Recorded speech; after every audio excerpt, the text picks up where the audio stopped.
¿Qué tal, señoras y señores? Sean todos bienvenidos a un nuevo episodio de Ciudad Tour. Hoy tenemos el agrado de tener un amigo de la casa. Agustín, preséntate vos para que la gente que no te conoce. Bueno, no voy a usar la de futbolista frustrado, vamos a decir militante peronista, por sobre todas las cosas. Después hago otras para divertirme y para sobrevivir. Eh, Me dediqué a ser profesor de matemáticas, estudié relaciones internacionales, estudié abogacía, pero siempre para militar y para pensar Siempre el peronismo. Sí, para pensar el peronismo. sí, mi vida es la política. Todo lo demás es completamente secundario, no me importa. Todo como que se termina atomizando dentro de la columna vertebral de... Sí, estudié la carrera que me permitía militar y que en la que me iba a recibir. Estudié la carrera que dije, bueno, más o menos me va a servir para quizá laburar de algo, pero todo es la política. Todo. Difícil. Desde que soy chico, además. No había escapatoria tampoco. ¿De dónde viene? Nada, mis viejos. Mis viejos ambos militaron. Mi vieja en los 90 medio que dejó de militar cuando el peronismo pasó a ser Menem y los varones del conurbano. Y mi viejo toda la vida, yo me crié en unidades básicas. Mis viejos se casaron en una unidad básica, de hecho. Nombre de la unidad básica donde se casaron tus padres. Era la orgánica del parque, la sociedad de fomento de... Ah, me sale la calle, de Flemi, Parque San Martín. No importa, no importa. Difícil la categoría de pensar el peronismo hoy, boludo.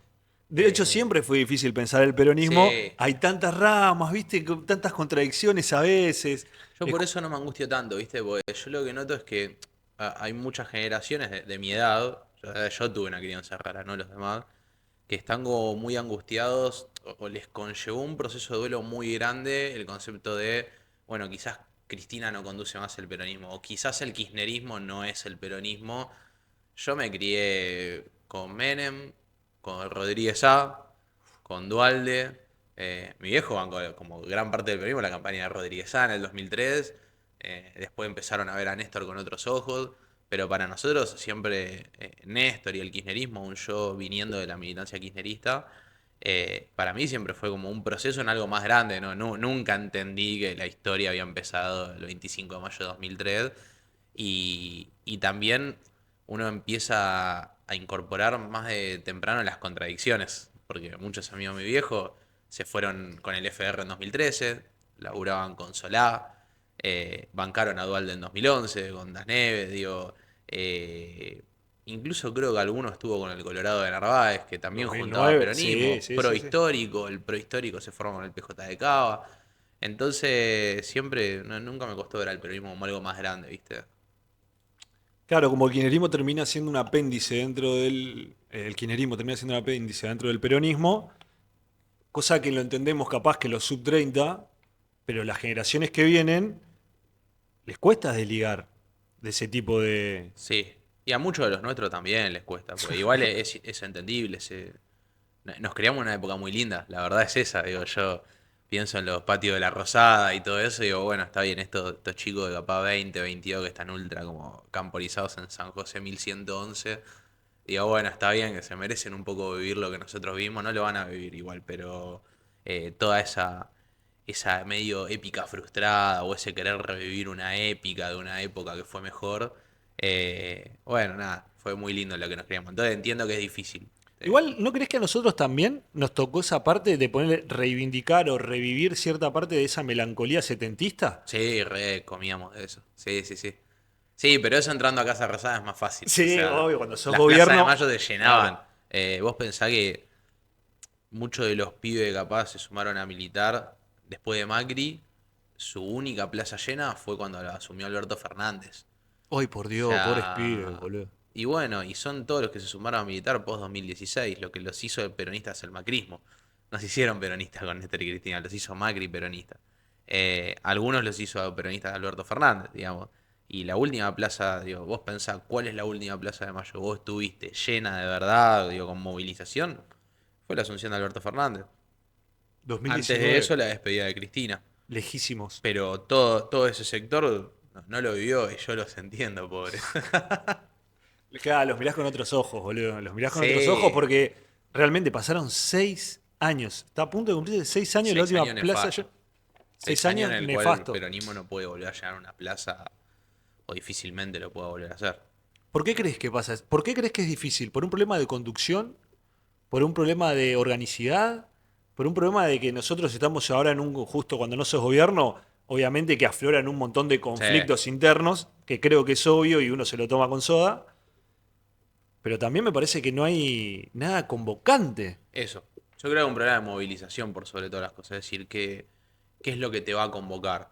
Eh, y además creo que también veníamos muy golpeados. Pues hasta te diría que por la negativa podría ser medio convocante. Este gobierno no es bueno para los sectores populares.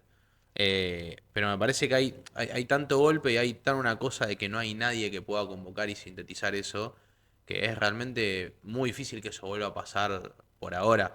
Y por la positiva, menos que menos. O sea, tenés todo atomizado, todo peleado y además gran parte de la dirigencia no cree que sea necesario poner al pueblo en la calle. Digo, y eso también es una cuestión. Es decir, ¿qué dirigente piensa que una movilización a Plaza de Mayo te puede torcer una batalla política? Y la verdad es que no lo piensa nadie. Hoy todos están pensando en una dinámica más de palacio, de gestión, de interna, que en plantear un proyecto positivo de país para salir adelante. ¿No crees que esa falta de convocatoria también es un poco estar a la defensiva? Es decir, che, no voy a convocar a Plaza de Mayo porque no va a torcer una medida política de este gobierno, pero que en realidad yo veo la lectura de, si yo convoco a Plaza de Mayo no va a venir nadie. Y me voy a terminar pegando un tiro en el pie, e incluso va a ser peor que el ir y que no pase nada al convoco y no va nadie. Bueno, en conducción política, Perón decía que para conducir hay que exponerse.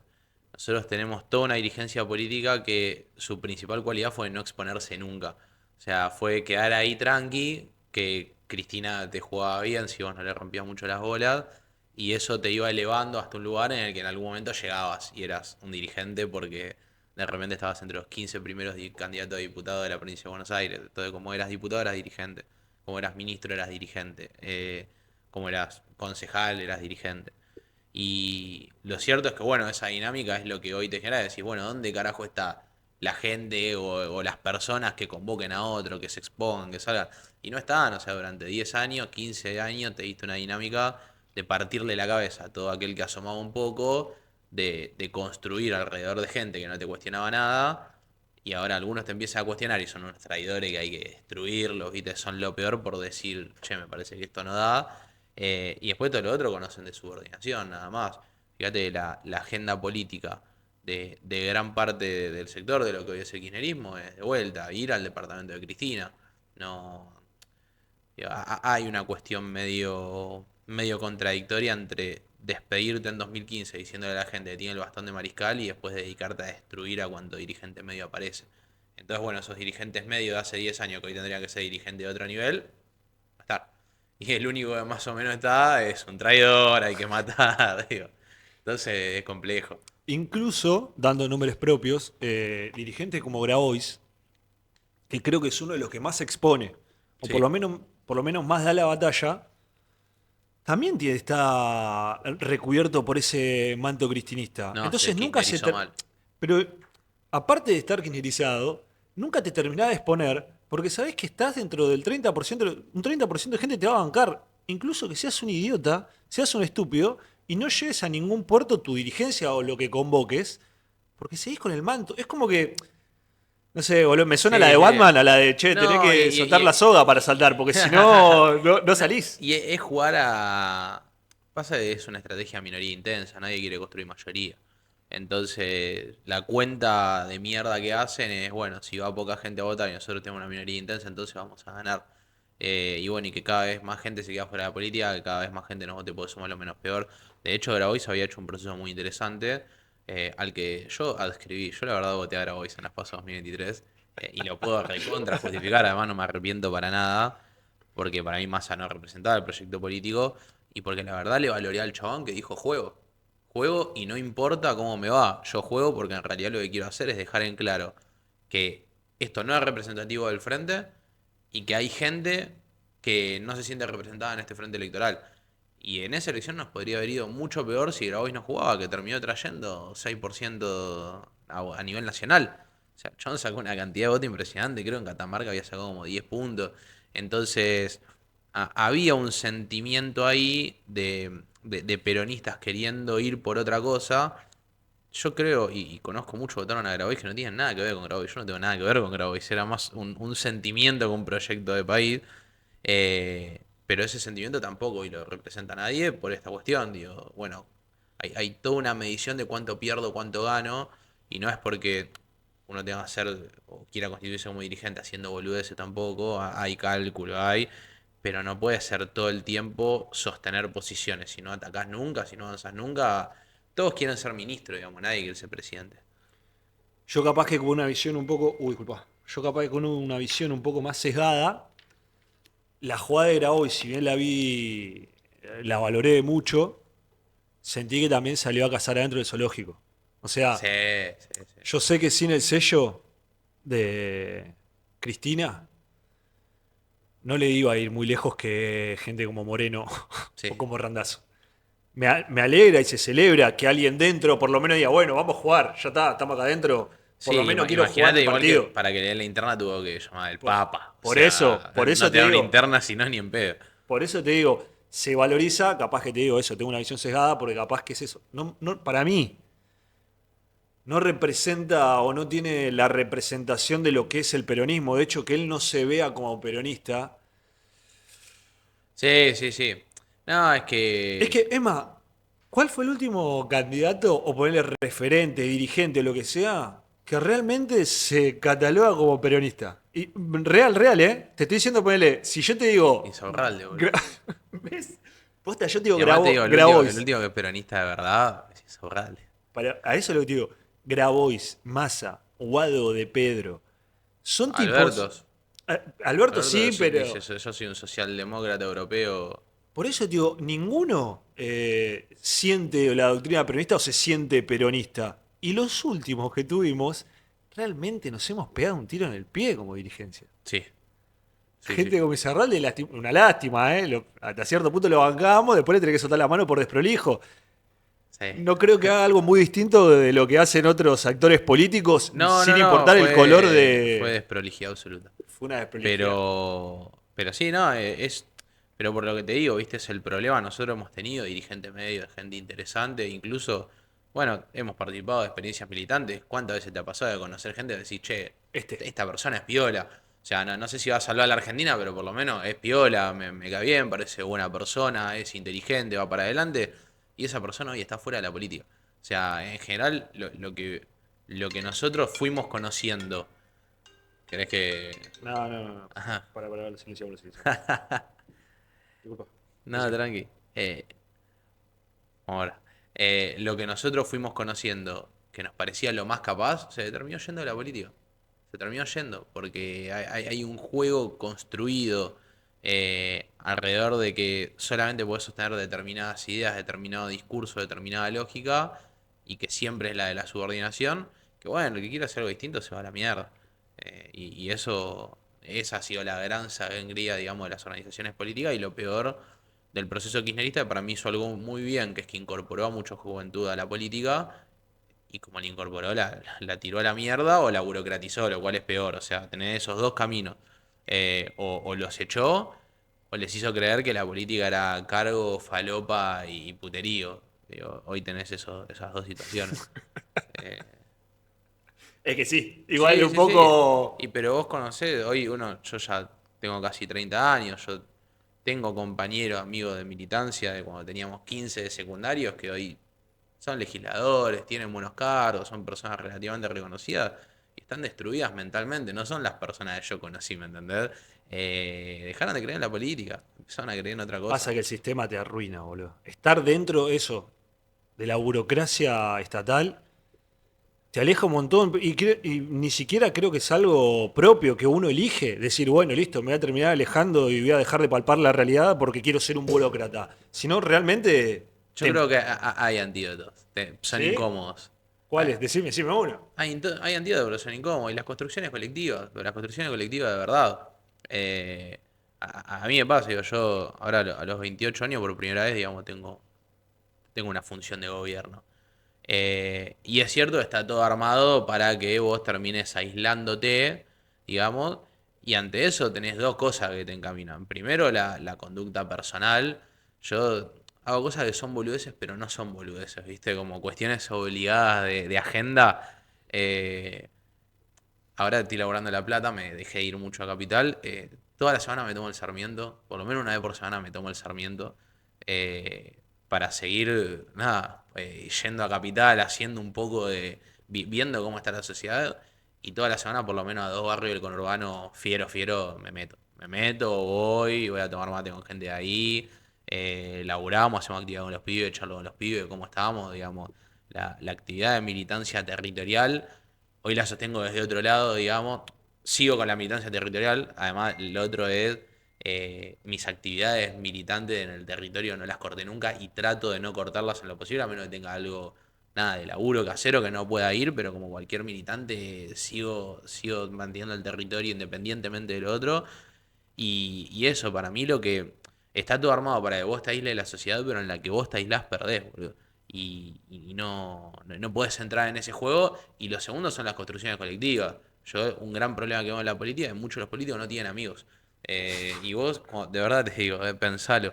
Muchos de los políticos no tienen amigos, no tienen gente que los quiera por fuera de la política, ni siquiera por dentro. O sea, las únicas relaciones que tienen, ellos son subordinados de alguien y a la vez subordinan a otras personas, pero no tienen amigos. Y vos lo sabés, vos sos un pibe de barrio como yo. Vos como tenés amigos y empezás a hacer boludeces, tus amigos te cargan. Y el bullying en ese sentido es muy adoctrinador, Te ¿viste? ordena. De, che, amigo, dejá de hacer boludeces. O sea, como esto está mal. De repente, yo creo que si Insaurralde hubiese tenido amigos, y hubiese dicho, che, Martín, nosotros te conocemos, boludo. Si vos sos un muerto de hambre, dejá de irte a Visa todos los meses. Si vos sos un negro como nosotros. Eh, entonces, y después construir colectivamente, seguir teniendo espacios de construcción con otros compañeros, donde esté habilitado a que se digan las cosas, a que te digan las cosas, a vos también poder decirlas. Todo eso más o menos te va acomodando. Después sí, obviamente, digamos que no tenés una vida normal. Trabajás de administrar un presupuesto en el Estado, tenés responsabilidades de otro tipo, tenés que relacionarte con gente que está más o menos en esa. Pero yo creo que lo importante es salir. Eso es tu laburo y después tener tu vida, tener tus amigos. Yo conozco muchísimos militantes que su grupo de amigos, su grupo del fútbol, con los que se junta los domingos, los que se junta a comer, con los que se va a comer, son todos empleados estatales, boludo. O sea, no te jugás un fútbol con alguien que haga pedido ya. No te pido que salga vos con una bicicleta a repartir. No tenés un amigo que haga rap y que tenga un comercio. Eh, Esos son todos antídotos, pues lo que no puedes perder nunca es el tacto con la realidad.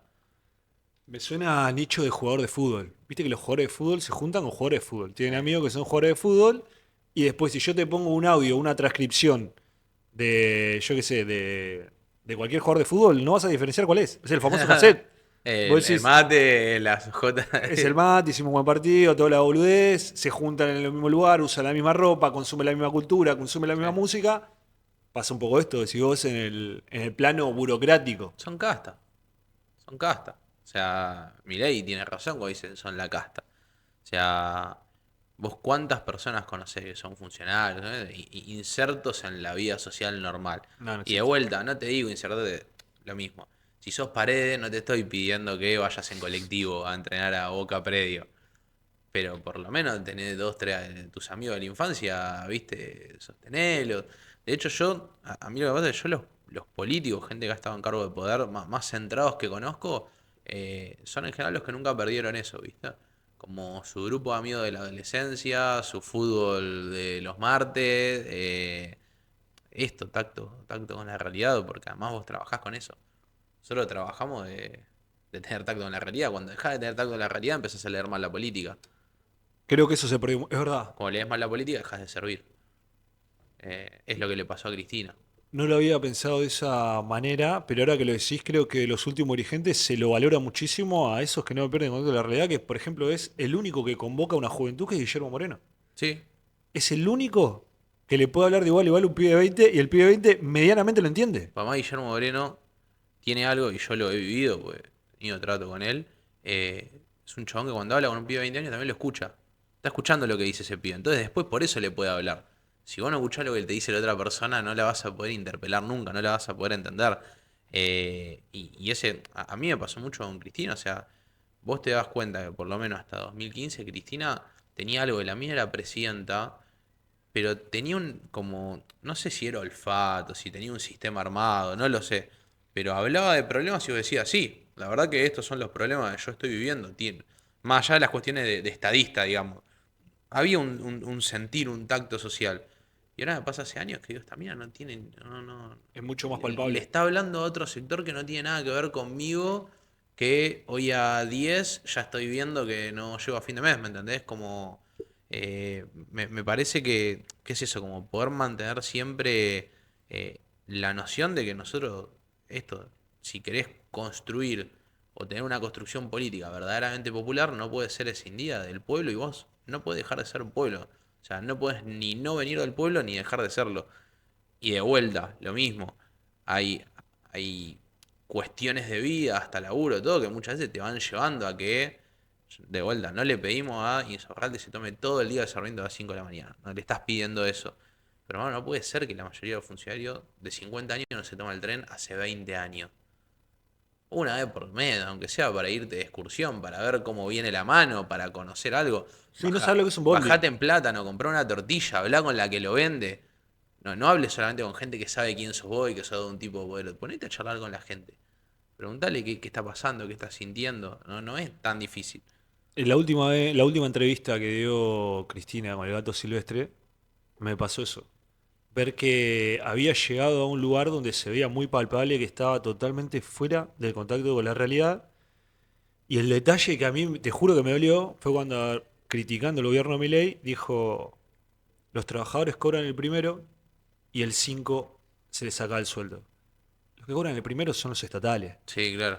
Los, cualquier persona que Y ni cobra, siquiera todos los estatales. Los eh, docentes no cobran el primero. bueno, pero eso, el burocracia, burocracia estatal, Sí, burocracia. Y el 5 cobran lo que trabaja en enero, lo que trabaja más o menos en blanco, y ni siquiera cobramos por mes. sí. Ya cobramos por quincena. Entonces, O al día. o al día incluso, pero tener esa noción de que se cobra el primero, Bueno, a mí me pasó con un funcionario que. Nada, no voy a decir quién es, porque no viene al caso. Pero yo planteaba que para mí había algo que hacer, que era realmente empezar a influir sobre la política de alimentos. Pero no solamente poniendo control de precios, realmente una empresa estatal de alimentos, de producción, de logística, de control de los costos. Y bueno, digo, a mí es un tema que me interesa bastante, digamos, ¿no? Pero digo esto, ¿no? Poder garantizarle al pequeño productor que no lo va a chorear el del mercado central, poder garantizar al comprador que va a comprar bien, bueno. Me dice, vamos, nosotros tenemos un esquema, que es verdad, digo, en la provincia hay un esquema que se llama mercados bonaerenses, ¿viste? Somos mayoristas, sí, sí, sí, entre sí. los descuentos, todo, la verdad sale barato, ¿verdad? Dice, no, tenemos los mercados. Digo, pero vos para ir un mayorista, tenés que tener sueldo fijo, Auto. porque vas a hacer compra fuerte, tenés que tener medio de transporte, auto, tenés que tener planificación económica, digo, y te digo más, tenés que tener el air y freezer, que no todo el mundo tiene el air y freezer. Digo, O por lo menos no parece caudal de compra que uno va a hacer. para hacer la compra, para ir a hacer compra mensual, vos necesitas ciertas condiciones que no son típicas de la mayoría de la sociedad. O por lo menos no de toda, o por lo menos no de la que lo necesita de verdad. Y claro, me mira y dice, tenés razón. Y digo, bueno, claro, esto es un problema, ¿viste? Esto es un problema. Porque además yo no te lo estoy diciendo una realidad que yo hago compra mensual y se compra mensual toda la vida, Acá porque no, siempre tampoco cobré por soy, mes. no soy un Pero, estadista que labura de esto una consultora. pero, En medio que apliqué la racionalidad. pero bueno, ir una o dos veces por semana a barrio, además, a realidad es que a uno no le tocó, digo, yo no vengo de un barrio muy pobre, vamos a decir, en el 2001 éramos todos más o menos pobres, así Sí, que no, sí. nadie No es vara, no es vara, no es nadie en vara. el 2001 estuvo bien, No es vara. pero digamos, nunca tuvimos una situación de que no nos faltara la comida, sí, no comíamos milanesa de carne, pero no nos faltaba la comida. Ahora, también creo que hace al político, al militante, esa capacidad de poder entrar en contacto con realidades distintas y poder aprenderlas, ¿viste? Y eso yo creo que se ha perdido porque es un ejercicio, por más profundamente incómodo. Yo cuando voy y los pibes que laburan conmigo se cagan de risa, yo cuando voy como funcionario a muchos de los lugares que tenemos, me cagan a cachetazos, boludo, me cagan a puteadas, porque sí, porque el Estado no llega, porque es un quilombo bárbaro, porque los funcionarios no aparecen, porque nunca responden. Y bueno, tenés que ir y poner la cara, digamos, tenés que poner la jeta y tenés que poder hablar y poder construir relaciones por sobre todas las cosas. Entonces, creo que toda esa amalgama se perdió porque además se dejó de reconocer. hoy la verdad no es dirigente el que camina barrio, el que conoce, el que patea, el que tiene idea de la realidad, es el que mejor se sabe acomodar. Y esa creo que es la gran tragedia de la política actual. Necesitas recambio de dirigente, para eso necesitas tipo que le puedan hablar a la sociedad y no los tenés, porque los castigaste. Hay un concepto de que ahora vuelve esto de cuando se pierde un dirigente o se pierde una cabeza conductora, empieza un peronismo silvestre, donde, bueno, sí, ahora nos vamos a caer todos recontra remil bien a trompadas y va a tener que salir el mejor de acá. No, que, no nos queda otra, realmente. Siento que hay un grupo que todavía sigue teniendo el sartén por el mango y le pisa la cabeza a pibes que, Sí, sí. che, loco, Es déjenme un poco que más. ¿Cómo crees que de cara a lo que se viene se va a terminar de zanjar prontamente esas disputas? No solamente en el territorio o en el nivel de la militancia, sino también en el nivel de la dirigencia. Parece que hay un peronismo que no termina de morir y sí, sí. porque ni tampoco uno que está empezando a nacer, porque no hay nadie que está muriendo. O sea, es una agonía constante y hasta que eso no muera, difícilmente algo renazca. No, y que lo otro se tiene que imponer, ¿viste? Y se tiene que imponer no llorando de lo mal que hacen las cosas los demás, sino construyendo realmente una alternativa internamente opositora y superadora. Creo que lo no, lo Cuando que decís opositora, ¿te referís a este gobierno, no, opositora no, a este status internamente, quo? Ahí va. internamente. Decimos, bueno, listo, el peronismo así como está mal, la gente lo está conduciendo hacia equivocado, se sigue equivocando, bueno, bien, perfecto, estamos de acuerdo en el análisis de situación. Ahora, vos no vas a conducir el proceso político por sobre eso llorando la carta de lo malo que son los otros. Tenés que imponerte, tenés que hacer algo mejor, algo superador. Digamos, eh, no sé si es. Sí, es ejemplo, porque para mí es el último gran proceso interno que tuvimos. Menem no lloraba de lo malo que era Cafiero, de que era socialdemócrata. De hecho, hay un video que es espectacular. Si lo pueden buscar, búsquenlo, pero que le están preguntando por Cafiero. Y él está sentado así y le dice, no, porque Cafiero dijo usted que. Ah, sí lo vi. Y en un momento le dice, mire, si usted me quiere sacar una palabra mala de Cafiero, no la va a conseguir. Dice, pues yo a mis compañeros no los voy a criticar públicamente. Y el chabón estaba en medio de una interna partidaria, que además era feroz, no era una interna partidaria. eh, No, no era de redes ahora de pero TikTok, era claro, realmente se cagaban a tiro los territorios. no, no, y además, y se resolvió así y ganó. Y yo siempre cuento lo mismo, que esto me lo contó Corach. Lo primero que hace Menem cuando gana la interna es llamarlo a Cafiero, decirle que quería ir a saludarlo, que no podía ir porque estaba lleno de gente, que estaba hasta las pelotas, pero manda a uno y se sienta con Cafiero y le dice, bueno, ¿cuáles son los mejores que tenés vos? Este. Bueno, pueden venir, vamos a construir. De hecho, si vos te fijás, la gran o la inmensidad de los funcionarios de primera línea de Menem eran todos cafieristas. Y no es que traicionaron a Cafiero, Menem los incorpora porque eran parte del mismo proyecto político. Después podés coincidir o no con lo que se hizo posteriormente. Ahora, esa forma de zanjar una interna a nivel de conducción, de bueno, listo, vamos a disputar y vamos a ganar en la legitimidad popular, no en las redes, no en los canales de televisión. Antes de que sigas, es el claro ejemplo de Néstor, boludo, incorporando que la mitad de su gabinete era dualdista, boludo. Venía Completamente. del Y después riñón. va y le gana a Dualde. No era, no, Dualde es malo, de yo. Cristina contra Chiche. Cristina gana. Y Dualde también tiene una actitud Sí, no, que bueno, hoy no tienen los demás, que es perfecto. Perdí, me vengo retiro. otro. Sí, sí, Cafiero no. hizo lo mismo. Eh, pero bueno, eso pasa cuando no pones tus intereses particulares por sobre los intereses del peronismo y por lo tanto por sobre los intereses del país. Eh, Ante esa situación, bueno, tenés que construir algo que sea arrollador en términos de superioridad política, en términos de representación política y social. Eso yo no lo estoy viendo. O sea, no estoy viendo por lo menos esa voluntad de decir, bueno, listo, o sea, vamos a construir algo distinto. ¿Está mal este formato de hacer política? Bien, hagamos otro, hagamos uno distinto. Si está mal pisarle la cabeza a alguien por pensar distinto, bueno, promovamos espacio donde el que piensa distinto pueda expresarse y podamos construir política. Eso, no sé, yo no lo estoy viendo. Lo que pasa es, como decís, también me parece que es muy difícil cuando del otro lado, cuando los querés convocar, te dicen, no, ¿por qué laburé con vos, boludo? Si yo todavía sigo Sí, teniendo el sartén pero por ni el siquiera mango. los propios, ¿eh? O sea, bueno, armá tu fuerza propia. Pero armá tu fuerza propia de verdad. Salí a caminar el país, convocá, hay un montón de compañeros a disposición de hacer otra cosa. Pero bueno, exige, lo que decíamos antes, exige exponerse. Porque hacer eso también te puede salir mal. Puedes hacerlo y puedes perder. Bueno, así es esto. Sobre todo en el territorio. Te escuché hace un tiempo decir que cuando el Estado se retira de los barrios, sea el comedor, sea una ayuda comunitaria, es donde mayor grado de vulnerabilidad tiene la gente, porque no tiene cómo parar la olla, porque no tiene cómo bancar el día, y es donde entra narcotráfico, apuestas, Sí. etcétera, etcétera, etcétera. Me gustaría que desarrolles un poco, si tenés más o menos una idea, porque me acuerdo que te lo escuché nombrar y Ah, está fuiste bueno. uno de los que primero escuché decir, che, mirá, esto está pasando en los barrios. Se retiró la ayuda asistencial y hoy a los comederos lo está bancando el narco del barrio. Y los préstamos para estar un día a tasa usurera a gente que está por fuera del sistema bancario, lo está bancando la misma gente. Esto solamente va a enraizar más el problema que ya tenemos en el conurbano, que es la venta de droga. Sí, sí, sí. No, es que de vuelta ahí tenés un claro ejemplo. Yo no vivo en una villa, yo no vivo en un barrio controlado por el narco y por mi propia desarrollo de vida no tengo muchos amigos que vivan en territorios controlados por el narco.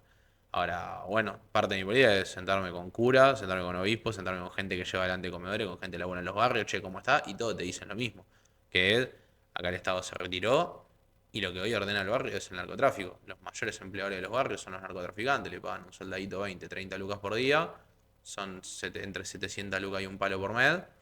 Ya está, ¿dónde conseguís un sueldo así? Además perteneciendo, además con un fierro, además, digo, construyendo sentido social, Eso, sentido de pertenencia, sentido boludo. de pertenencia, donde eso no termina de aflorar del todo. Y donde tenés entramado de clubes, donde tenés entramado de sociedad de fomento, donde los pibes tienen un lugar para ir. Muchas veces en colisión, no es que no hay narco porque hay un club de barrio. Sí hay. Pero bueno, el pibe que está detonado tiene un lugar a donde ir a parar. El pibe el padre que no quiere su pibe está en la calle tiene un lugar a donde mandarlo. Entonces, hay otras opciones B y eso hace que no esté tan avanzado o tan cooptado, por lo menos en términos de los pibes. Y lo que estamos viendo hoy es eso, ¿no? Se retiró el Estado y el nuevo poder político y el ordenador es ese. Es decir, tiene la guita para hacerlo y entiende también un poco de que necesita cierto consenso social para estar protegido. No es solamente una connivencia o una protección policial y política que existe, una protección judicial que existe, sino que hoy, digo, si vos sos el principal empleador del barrio, cuando te vengan a buscar, el barrio te va a defender. Digo, y esa lógica, si vos sos el tipo que para las ollas, si vos sos el tipo que pone los comedores, si vos sos el tipo que organiza la vida social, y naturalmente ahí tenés tu primer cinturón de protección, que es el barrio, es esa sociedad. Eh, entonces a mí me parece que hay todo un entramado. De hecho, lo último que escribí fue medio sobre esto, ¿no? Digo, ¿cuál es el trabajo de repente de los que hacemos políticos? Intentar pensarlo un poco más. Bueno, eso es una foto que está ocurriendo y que está avanzando además, pero esto también se entrelaza considero yo, digo, con toda una estrategia de dominación centralmente del bloque occidental, de Estados Unidos, que vos necesitas una clase obrera que esté detonada, necesitas barrios que estén destruidos, porque esa fue la principal base de sustentación del peronismo. O sea, ahí el problema es que el sujeto social del peronismo, que es la clase trabajadora de la gente de los barrios, eso está siendo cooptada por otro sector que no tiene nada que ver. Digo, entonces ahí tenés un todo, no es casualidad que los grandes procesos de, de narcotráfico, de crecimiento del narco en los barrios, siempre tengan que ver con el neoliberalismo. O sea, no, ¿cómo se explica que la cocaína entra en la dictadura militar, que en los 90 empezamos a ver el Paco, el crack, que ahora, la verdad es que es esto, de 2023, 2022, 2023, que empezó este gran crecimiento. Yo milité siempre en barrios. Yo la verdad nunca tuve un problema para entrar a un barrio. El problema lo empecé a ver 2023, 2024, donde ya había barrios a los que no podías entrar a mitad porque estaba picante, o donde directamente tenías que hablar con tranza del barrio. O sea, para poder garantizar la volanteada y que no pasaba nada, el día del niño y que no pasaba nada. Eh, la primera vez que me pasó fue en 2019, pero era un hecho muy aislado, digamos. Nosotros teníamos un merendero en un barrio bastante complicado. Atrás había una toma que se había armado, se había prendido fuego una casa, llevamos ropa y nos recibe en las puertas del barrio. Bueno, ¿qué viene a hacer usted acá? No venimos a hacer esto. Bueno, dejen la ropa y váyanse. Pero era algo muy aislado, digamos, justo una toma que estaba picante.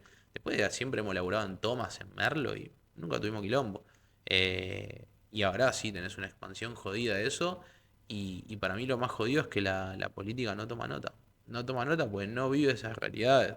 Eh, y eso es un problema. Yo me volví muy loco cuando fue lo de estas tres pibas de Matanza que matan en Varela, porque parece que como que tenía que pasar algo así para que la sociedad, o los que hacen política, se enteren que las pibas se prostituyen por 2 mangos, que es otra realidad que está pasando. Digamos, hoy vas con 20 30 lucas a cualquier barrio y hay un montón de gente prostituyéndose.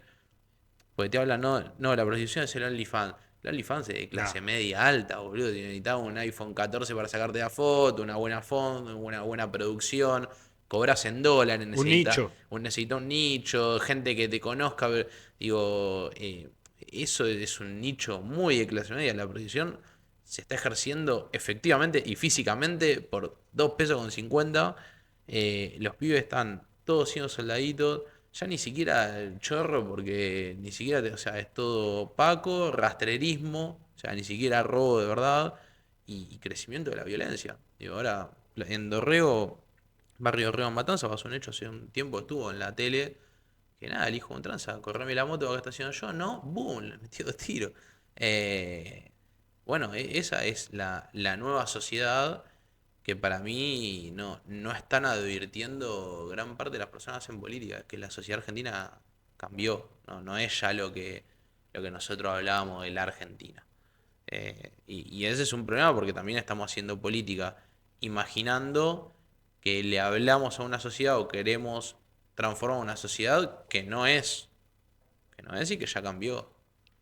Con respecto a esto, creo que también el mensaje ahora se viene la reforma laboral, Sí, o por lo menos te va a intentar discutir en el cambio de la Cámara en diputados y senadores a partir del de diciembre, la nueva reforma laboral. Creo que el peronismo le está fallando todos los tiros al sujeto político que le está hablando, que es al trabajador. Hoy por hoy yo hago el paralelismo y siento que yo soy un trabajador registrado en blanco con 10 años de antigüedad. Yo soy sí, es el un- 20% de la un población. extraterrestre, soy un extraterrestre, realmente, y con mi edad, Sí, sí, un sí. extraterrestre, realmente. Hoy me siento parte de cierto status quo y siento que, que nosotros venimos a convocar a la gente como se hizo en su momento la del campo somos todos. Che, todos no somos el campo. Claro, yo no Hoy, soy. yo no tengo nada que Yo si ver. me enfermo no cobro. Exactamente. Hoy yo me siento eso. Y Hoy otro le va a siento que decir, estoy no, diciéndole y a la yo sí, gente, defendeme, amigo, por favor. No, chupar. ¿a quién se le está hablando sabiendo que de 10 empleos que se construyen en la Argentina, 7 son en negro? Que es paupérrimo el crecimiento, se pierde más puestos de trabajo que los que se crea y los que se crea el 70% están en negro. Sí, y ese 33%, o sea, vos tenés la población económicamente activa son 21 palos, en blanco deben laburar 10 aproximadamente, más o menos. De esos, por arriba de la canasta familiar, cobran 4. O sea, vos tenés el 75-80% de la población, labura en negro, y si labura en blanco, la mayoría cobra bajo una canasta familiar, porque una canasta familiar está en 2 palos y algo. Sí, dos Eh, palos, ciento y entonces, algo. encima, los que tenés en blanco son pobres. Y gran parte de los que hacen guita en general están laburando en negro. Es decir, tener un zoológico laboral impresionante, porque en teoría, digamos, vos sos parte de un statu quo, vos estás en blanco, pero en general, el que labura en negro, depende del laburo que tenga, ¿no? Porque si sos un empleado de comercio de 4 horas, cualquiera laburando en negro gana más plata que vos. Entonces, como que hay todo un quilombo. Yo creo que ahí el problema de fondo, y es concreto, y no me quiero poner clasista, pero es que realmente la mayoría de los diputados no labura hace mucho tiempo. Y no tienen ni siquiera círculo de gente que trabaje. Entonces hablan de un mercado laboral que vos decís, ¿esto dónde está? ¿Viste? No sé si viste hace un tiempo que Ofelia Fernández hizo un documental sobre el trabajo. Sí, sí, Eh, no lo vi, sé que lo hizo. Muy de nicho, porque también Sí. de 10 que entrevista hay uno solo que trabaja en blanco. Y vos decís, bueno, para la estadística es 4%. Entonces, por lo menos, ¿viste? 4 de cada 10 entrevista a gente que labura en Bitcoin, ¿viste? Nadie labura en Bitcoin. Ahora, sí había algo ahí que para mí, la piba lo que decía en esencia está bien, que lo que vimos todo, que che, estamos pensando en un trabajo que ya no existe. Bien. Y claro, a la premier de eso fue toda la dirigencia política, estaban todos maravillados, no, qué buen documental. Y yo dije, esta piba tenía que hacer un documental para que vos te des cuenta que le estás hablando a un sujeto social que no existe. cuando querían largar la ley o querían agremiar a hacer un sindicato de repartidores de pedido ya. Uno te da cuenta de esa gente no quiere sindicalizarse, o sea, no tiene ganas, no es, porque me parece ahí hay algo central, ¿viste? No es que es un pobre vulnerado que en realidad querría tener un trabajo en blanco de 8 o 10 No, no, horas no y le chupa un huevo. Le agremiarse, chupa un huevo. y pobrecito no tiene condiciones, entonces hagamos que tenga condiciones. No tiene ganas. Yo siempre pregunto lo mismo, mi primo labura de Uber, entró a laburar a Coto, empleado de comercio, 8 horas, sueldo en blanco, buen sueldo. Duró 4 meses. Dijo, no, yo me vuelvo a Uber, yo quiero llevar a mi pibe a fútbol, no lo puedo llevar, yo me quiero manejar mis horarios, en este laburo no puedo, tengo que viajar para ir a laburar, yo acá arranco y termino cuando tengo ganas. Y si bueno, en el peor de los casos, tengo que laburar 16 horas el domingo porque me hice el boludo, y bueno, laburo 16 horas el domingo. Entonces ahí hay un sujeto, viste, que no. Obviamente mi primo es el único de la familia que votó a Milei, ¿no? Eh, pero tiene algo de sentido. Tiene algo de sentido. Digo, mi familia es particular, que todos tenemos la suerte de laburar en blanco. Pero después, yo creo que interpeló algo de eso, hasta de cierto liberalismo popular, te iba a decir. Y me parece que el peronismo la corre siempre de atrás porque está muy lejos de las realidades. Muy lejos de las realidades. Y es un problema grave. Porque yo no sé si tiene que haber, viste, todos dicen, no, armemos nuestra propuesta de reforma laboral. Yo no sé si tiene que haber una propuesta. Ahora, ni siquiera escucho buenos análisis de qué es lo que hay que hacer con el trabajo. Eh, Ni siquiera creo que los empresarios sepan qué reforma laboral hay que hacer. Lo único que se les ocurre es bajar cargas y reducir impuestos y porque no hay proyecto de nación. Entonces, Claro, a eso es lo que te iba a decir. ¿cómo se inserta el trabajo? Es difícil pensar una reforma laboral creyendo que in situ o mágicamente, cambiando los derechos laborales, se crean nuevos empleos Claro. y que en realidad está atado a un modelo de país, a una planificación económica y no al de, che, bajamos cargas sociales y mañana vamos a emplear a los 10 millones de personas que están en negro. No, y además nuestros economistas creen que la Argentina debe ser una economía de bienes y servicios. O sea, y eso no lo dicen públicamente, pero lo creen porque vos ves cómo actuaron en la economía cuando les tocó ser gobierno y ahí lo ves. O sea, discuten todos entre liberales keynesianos y neodesarrollistas. O sea, esa es la discusión del peronismo. No hay nadie que diga, che, loco, vamos al pleno empleo, metámosle un poco de onda. Entonces, Bueno, esto de peronizar la economía, de terminar siendo lo que es Chile o que en su momento fue Chile o que hoy es Perú, sí. la de venta de bienes de servicios y después, bueno, Lo que es de- Latinoamérica. O sea, lo que es Latinoamérica, nosotros habíamos sido una excepcionalidad en todo sentido, incluso en niveles culturales, cognitivos, bueno, intelectuales, si querés. pero el sujeto político que trabaja también es esto, se termina como alejando de esa cultura latinoamericana, iberoamericana, llamémoslo Claro, como quiera.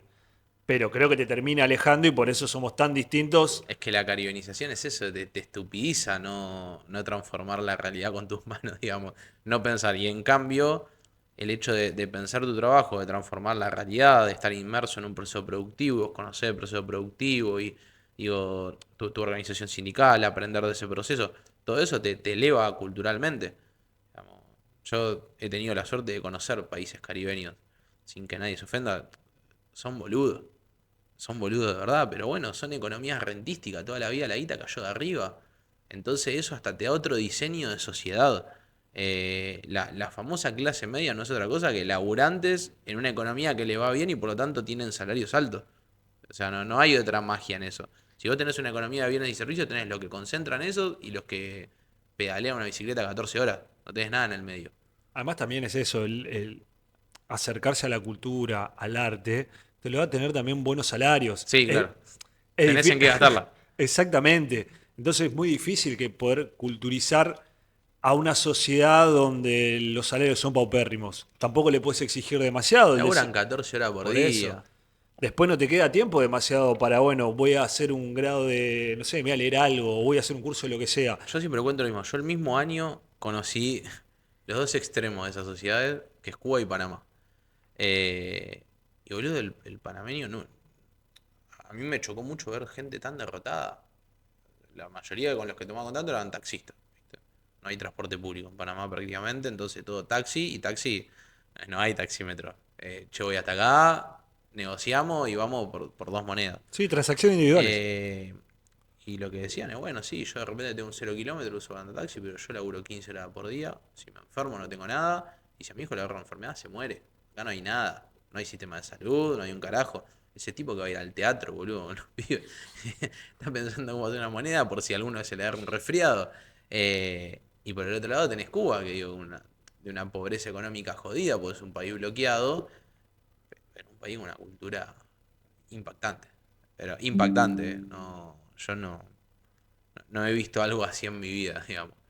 Un lugar donde realmente el taxista te podía hablar de la crisis de los misiles y de la interna de la Unión Soviética, eh, o de música o de arte, viste, una cosa muy loca. Pero bueno, también tiene que ver con la construcción de un proyecto de país, qué clase de pueblo querés. Y el trabajo está inmerso en eso, no es algo en abstracto, ¿viste? Porque yo veo que ahora, como la reforma laboral y con muchas cosas, ¿viste? Se discuten cosas en abstracto. Entonces necesitamos una reforma laboral, necesitamos una reforma impositiva, necesitamos... Bueno, pero ¿lo vas a reformar para hacer qué país?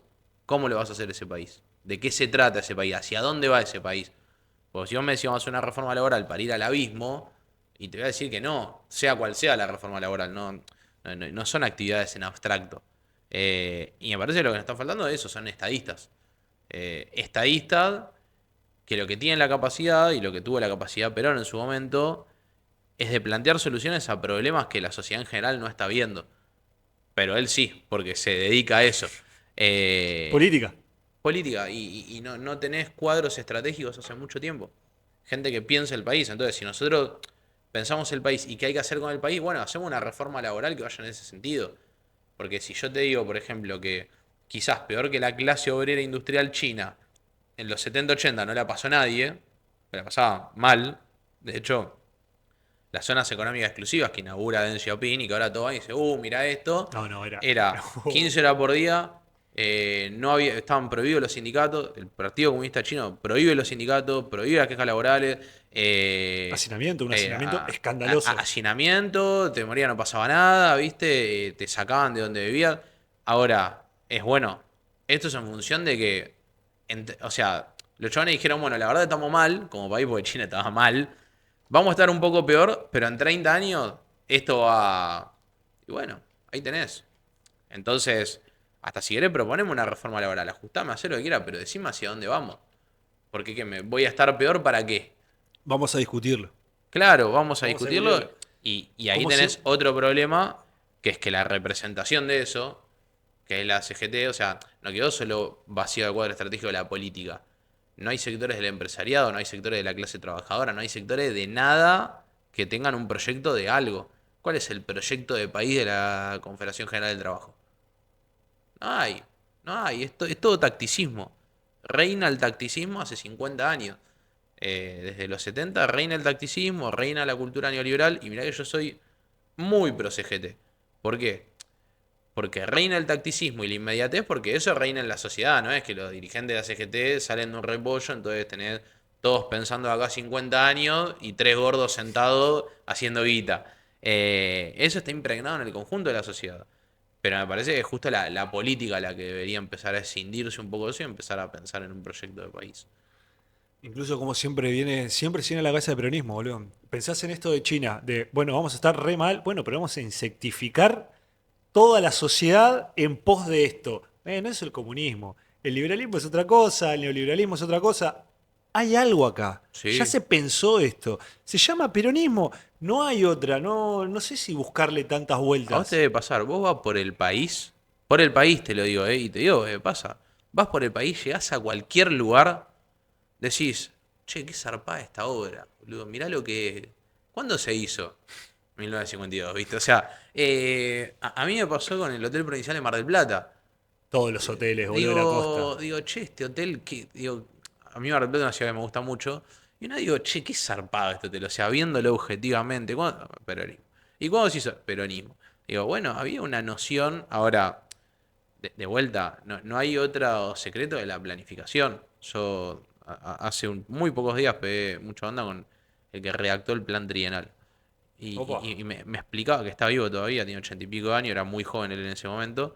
¿Ves? Un tipo que es economista y no lo llaman de ningún lado. ¿Por qué? Y pues el tipo dice, la economía tiene que ir en función del desarrollo y del pleno empleo. Eso no lo dice nadie, ¿viste? Todos hablan de economía y dicen, no, pues el 6% de la emisión genera... Sistema financiero ampliado. ¿Qué, Son todos los qué economistas, son así igual. economista, pero además, qué economista del peronismo escuchaste que dijera el primer consenso tiene que ser el pleno empleo? No me importan las variables económicas, pleno empleo. Sí, sí, que haya orden macroeconómico, todo, para el pleno empleo. Si no hay pleno empleo, tu modelo está mal. No lo dice nadie. ¿Por qué? Porque después de la dictadura, el gran consenso democrático es que había gente que iba a ser estructuralmente pobre, había gente que iba a ser estructuralmente marginal y había gente que estructuralmente no iba a llegar a trabajar en condiciones dignas. Digo, ese es el gran consenso de la postdictadura. Consenso de Washington, boludo. Claro, pero que ninguna fuerza política rompe Sí, eso. sí. Porque el peronismo tampoco lo rompió. ¿Cómo resolvió ese problema? Digamos, el kirchnerismo a través de subsidio y transferencia de ingresos, no Asistencialismo. a través de No, empleo. bueno, asistencialismo. Claro, que está bien. Nosotros, ¿qué decía? Pero bueno, mientras yo meto a la gente en la casa, cubrámosla, no la dejemos tirar a la calle. Bueno, pero yo tengo que transformar la estructura económica para eso. Porque vos con el modelo, con la estructura económica actual, una economía profundamente extranjerizada, donde son los capitales extranjeros y los grandes grupos de inversión los que te deciden los destinos de la economía, y no vas a tener pleno empleo. No, es algo que no va a pasar. Entonces vos tenés que transformar la estructura económica. Y de hecho, lo que me decía es, bueno, el plan trienal fue a transformar la estructura económica y para eso tuvimos que congelar los salarios, ¿eh? Y la CGT, con el Ruche en la cabeza, era, bueno, está bien. Y estamos hablando de vuelta a un secretario general de la CGT aceptando el congelamiento de salarios.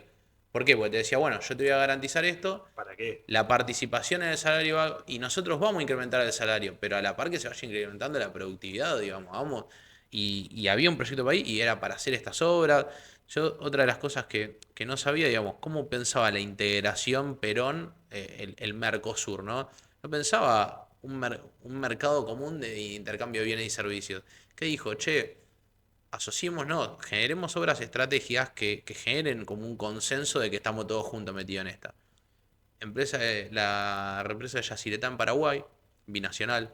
Salto Grande, binacional en Uruguay. Acuerdos con el gas de Bolivia que terminaron ahora en el gobierno de Alberto Fernández, o sea, acuerdos a 50 años con el gas de Bolivia. Acuerdos con Chile, acuerdos de explotación de minas con Brasil. Entonces, el, La el- reorganización del sur, boludo, claro, con Chile. el tipo fue construyendo todo un entramado de proyectos estratégicos, porque la cuestión era, che, vamos a abaratar la energía y vamos a abaratar la logística, y encima lo hacemos en consonancia, asociándonos estratégicamente con estados vecinos, para que empiece a construirse una sensación de espacio político común. Y sobre esa base vamos a ampliar el mercado, vamos a hacer en vez de los 40 millones de argentinos somos ahora 50, vamos a hacer 300 o 400 millones de sudamericanos y sobre esa base sí vamos a competir. Bueno, eso es un proyecto de país. Eso es estrategia política. Eso no está. No No sé cómo está hacer y... no sé cómo hacer para contarle esto a los pibes y que sientan la misma emoción que siento cuando me lo contaban de pibe, cómo los convoco.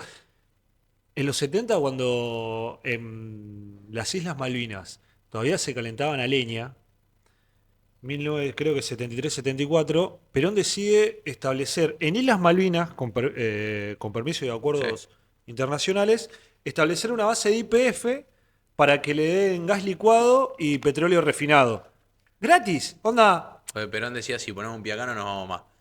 Y vos decís, gratis, ey, démosle, ponen los isleños, se están cagando de frío, le queda lejos Inglaterra, se lo damos.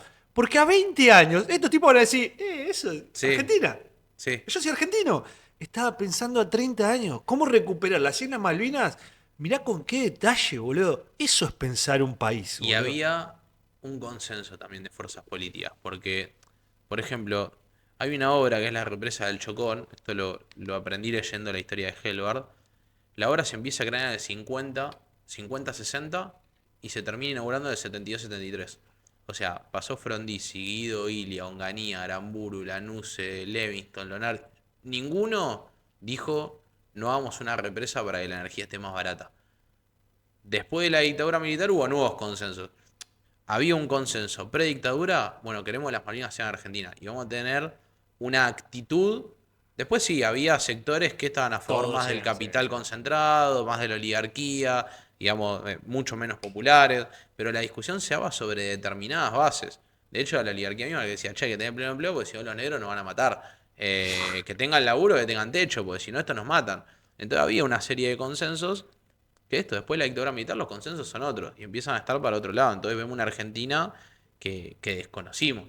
Eh, entonces me parece que es esto, ¿no? Como poder también volver nosotros a pensar cómo transformamos la realidad, porque lo que me parece que nos pasó mucho durante el kirchnerismo y que incorporaron a mucha gente a la política, pero capaz era gente que quería ayudar de repente, todo, y está lleno de funcionarios que en realidad se querían sumar una copa de leche y terminaron siendo funcionarios, ¿viste? Pero pues estuvo mezclado militancia y Estado como si fueran lo mismo. Y en realidad la política se trata de relaciones de poder para transformar la realidad. Y nosotros esa dimensión la tenemos borrada. Porque para nosotros la política era ir a una olla, ir a una volanteada, acumular para tal, y nunca se promovió. Bueno, empecemos a pensar, empecemos a creer. Nosotros ya estamos a punto de ser unos boludos grandes, ya estamos en edad. Este tipo redactó el plan trienal a los 32, o sea, No, no, boludo, yo estoy todavía. eh, nosotros ya estamos grandes en ese sentido Me quiero morir. y tenemos que empezar a pensar en cómo vamos a transformar el país, porque el país que no, por el que vamos a vivir. Antes de seguir dándote más tiempo, sé que te tenés que ir. Nada, tranqui. Es esto. ¿Cómo convocamos a las generaciones que vienen? ¿Qué hacemos nosotros? Ya sabemos, ya me dijiste lo que tiene que hacer la dirigencia. Ya sabemos los conflictos que tienen, cómo se resuelven, qué hacemos con la burocracia estatal.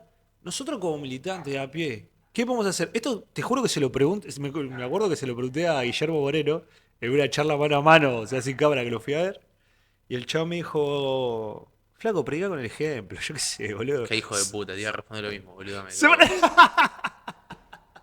Me dijo, me dijo, flaco, yo qué sé, boludo, predicaba un ejemplo, yo hice eso.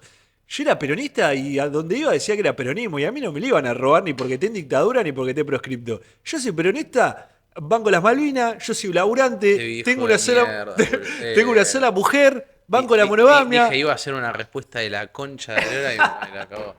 Pero te juro que Eh, la respuesta fue esa, yo soy un trabajador. Me levanto temprano, voy a misa los domingos, tengo una sola mujer, quiero establecer una familia, me cabe la monogamia. Las Malvinas son Argentina, hago un deporte y no hay mucho más, boludo, me yo decía, creo chaval. que sí, que lo primero realmente es constituirse como un ejemplo, porque si vos construís una fuerza política sobre la base de personas con las cuales nadie se siente representado y además sobre valores con los que nadie se quiere sentir representados, principalmente con la hipocresía, es muy difícil que vos te sientas convocado a algo. O sea, nosotros estamos convocando a militar o a participar de un espacio que en general es profundamente hipócrita, porque habla de la clase trabajadora y nunca laburó nadie, porque habla de los excluidos y son todos millonarios, porque hablan del esfuerzo y ellos no se esforzaron en su puta vida. Entonces, si el peronismo no vuelve a ser un lugar de ejemplo, donde sus dirigentes realmente sean un ejemplo para la sociedad, ya ahí estás perdido, digamos, pero perdido de verdad. En este sentido, digo, siempre, pero no, pero digo, hay una anécdota que contaba que, claro, cuando Perón se empieza a juntar con los trabajadores, era un coronel del ejército, no estaba muy bien visto el ejército entre la clase trabajadora. Y que con lo que más se sorprendían es que el tipo tomaba mate cocido, como que cuentan trabajadores, ¿no? Que su principal impacto con Perón fue que les dijo, bueno, ¿qué quieren tomar un mate cocido? Les sirve mate cocido, bueno, les sirve mate y se sirve mate cocido a él. Y eso para los tipos fue de un impacto total. Está bien, el chabón venía de la pobreza absoluta, pero hay Medio del muchos que se campo. olvidan que vienen de la pobreza absoluta. Y eso decían que les rompió la cabeza. Entonces, yo creo que lo primero que hay que poder construir es un espacio político que sea atractivo, pero que sea atractivo hasta desde ese primer punto, que realmente lo que lo constituyan sea un ejemplo y resulte atractivo para alguien querer pertenecer y querer construir en ese marco y que le dé confianza, porque además a los que nosotros vamos a convocar a la política van a poner su tiempo, van a poner tiempo que de repente no van a estar con la vieja, no van a estar con la pareja, no van a estar con los hijos, y yo creo que van a poner plata, y si algo que no sobra en este tiempo es tiempo y plata. Entonces, si lo vas a convocar, primero tiene que ser algo ejemplificador y segundo, que tenga horizonte. O sea, nosotros tenemos que realmente poder empezar a decir que estamos construyendo política para cambiar la realidad y queremos cambiar la realidad en un determinado sentido. Digo, no solamente estamos haciendo una olla, una volanteada, sino estamos transformando eso. Y lo tercero, creo que hay que construir espacios políticos donde la gente se sienta convocada y útil, pero no útil para que se sienta útil y hacerle un favor, sino que de repente nosotros nos encontramos encerrados en espacio político donde nuestra única participación era ir a escuchar y aplaudir. Nos invitaban a charla, nos invitaban a actos, nos invitaban a charla, nos invitaban a actos. Y en un momento decía, bueno, ¿yo para qué estoy acá? Soy un número más en esto. Entonces, lo que nosotros tenemos que decir, bueno, para transformar la realidad te necesitamos hoy, te necesitamos desde este lugar. Y empezar a tener discursos de horizonte, todo, pero además tener acciones concretas. Digo, vamos a laburar en un club, boludo. Vamos a dedicarnos a, no sé, a armarla, ¿qué estamos? ¿2025? Armemos la 2020, armemos la 2019. Hoy me parece más revolucionario ser DT de una categoría en un club de barrio que andar dando charlas por todos lados, repitiendo lo que ya todos conocen. Cambiarle la vida a alguien, a una persona, pero vamos a hacer cosas prácticas. Eh, no sé, a mí me pasa eso de repente, como una de mis actividades fijas suele ser hacer una olla, ¿viste? Pero nada, una olla, viene a buscar el tupper, a veces muchos se quedan a comer, hablamos, cocinamos juntos, y ya con mucho nos hicimos medio amigos, ¿viste? Y la gente, boludo, algo que nos sorprendía al principio, nosotros servíamos a las 8 y nos caían todas a las 6. ¿Por qué? Pues no tenían dónde carajo hablar con alguien. Porque viven en casas muy chicas, que no tienen servicio, muchas veces no tienen ni luz ni gas. Nosotros teníamos el dispenser con agua caliente para hacerse un mate, había galletita, había para untar algo, para merendar. Eh, y en eso decíamos, bueno, loco, por lo menos no le estamos cambiando la vida, pero el fin de semana, por lo menos esta persona va a tener para morfar. Y eso es algo. Y para mí la política también perdió la noción de ese algo. O la política de rosca, reunión, sí, todo bien, pero transformar la realidad a una o dos personas, si no, no se la vas a poder transformar a 10 millones. Porque además no las conoces. Y es esto, tener como mucho tacto. Yo creo que si tuviera que decir, bueno, ¿cómo pienso yo convocar? Es eso, o sea, construir con el ejemplo, dejar de ser tan hipócrita y, y cosas tangibles, ¿viste? Porque el peronismo siempre estuvo ahí. Yo lo cuento de cuando era chico. Creo que después se deformaron muchas cosas, a veces con buena voluntad. Digo, yo creo que hubo buena voluntad de los dirigentes en que los pibes si querían abrir una básica tengan la guita del alquiler y la básica no se caiga a pedazos, digamos. Está bueno trabajar en condiciones dignas. Ahora, yo que no lo viví, pues nosotros no nos llevábamos un mango donde militábamos, boludo, el llegar a un alquiler, bueno, eso significaba que ya éramos como 10 personas para poner guita de la nuestra y pintarla como podíamos, ir agarrando, poníamos los cajones de la Serenísima de silla, porque no teníamos plata, porque éramos guachos, y empezar a ver qué podíamos hacer en el barrio, ¿viste? Y empezar a laburarlo, como toda esa cuestión, porque yo me crié en ese peronismo, el peronismo en el 2001-2002, el peronismo en el que yo me crié no eran actos de 200, 300 personas, Néstor convocaba a 30 personas en un acto político, yo el peronismo en el que me crié era agarrar el auto, ir a ver compañeros, y que a uno no le faltara para la Rafa y organizar para ver qué hacíamos, que ninguno se te muera de hambre, comer juntos los sábados, comer juntos los domingos, tratar de laburar en alguna sociedad de fomento, ver qué talleres podíamos conseguir, ver cómo nos las rebuscábamos. Digo, me parece que hay que volver a lo más esencial de eso, ¿no? Y hacer esto como construcciones reales, reales, porque hay mucho humo y mucha sobrerepresentación de lo rosquero y lo discursivo y muy poco de lo práctico. Entonces que creo que son como esos tres, cuatro ejes. Se viene el peronismo silvestre, Agustín. Yo creo que hay que bregar por el peronismo organizado. Sí, obviamente. Creo que ese es el fondo, o por lo menos ese es el objetivo, pero creo que se va a empezar a transitar eso de cada uno de su lugar va a tener que empezar a aplicar peronismo de acción para después terminar organizándonos y ver quiénes son y poner en valor a aquellos que accionan y no a aquellos que hacen rosca, porque creo que los pibes están cansando del sobreanálisis. Hay un sobreanálisis de la Eh, política, la realidad, la sociedad, el trabajo, una reforma que piden, la geopolítica, bla, bla, bla. Flaco, solucioname algo chiquito, no importa yo qué. creo que ya estamos en la segunda etapa. Yo creo que la del peronismo silvestre ya. ¿Pasó? Sí, sí, me parece que ya desde el final del gobierno de Alberto y en estos 2 años hubo una explosión de propuestas, de iniciativas, de que realmente mucha gente que no había militado o que había militado siempre como parte de un dispositivo dijo, "Bueno, yo me alargaba a hacer esto". Eh, y creo que, bueno, de hecho eso coincide con el auge de Guillermo Moreno 2023-2025. Creo que ahora lo que hay que empezar a ver es, bueno, cómo eso lo empezamos a conjugar en algo que que además pueda transformar la realidad. Porque el relato está bien, pero si no construís una alternativa al poder, no tenés dispositivo político. No, eso Y si vos fomentás todas esas construcciones y después terminás militando a alguien que no tiene nada que ver con tu proyecto político, es tu derrota. Entonces creo que hoy que hay que ver cómo carajo toda esa iniciativa la empezamos a transformar en decir, bueno, loco, y además de que yo hago todo esto y le pongo el cuerpo, no tengo ganas de que me conduzcas vos a patadas en el culo porque tenés un cargo. Vamos a hacer esto, o sea, vamos a construir este proyecto de país. Me parece que viene el tiempo de la organización de Periodismo Silvestre. espectacular. Muchas gracias por venir, Lau. Gracias, amigo. Ya saben, deja su like, su comentario, todo lo que tienen que hacer. Esto fue Ciudad Tour, nos vemos la próxima.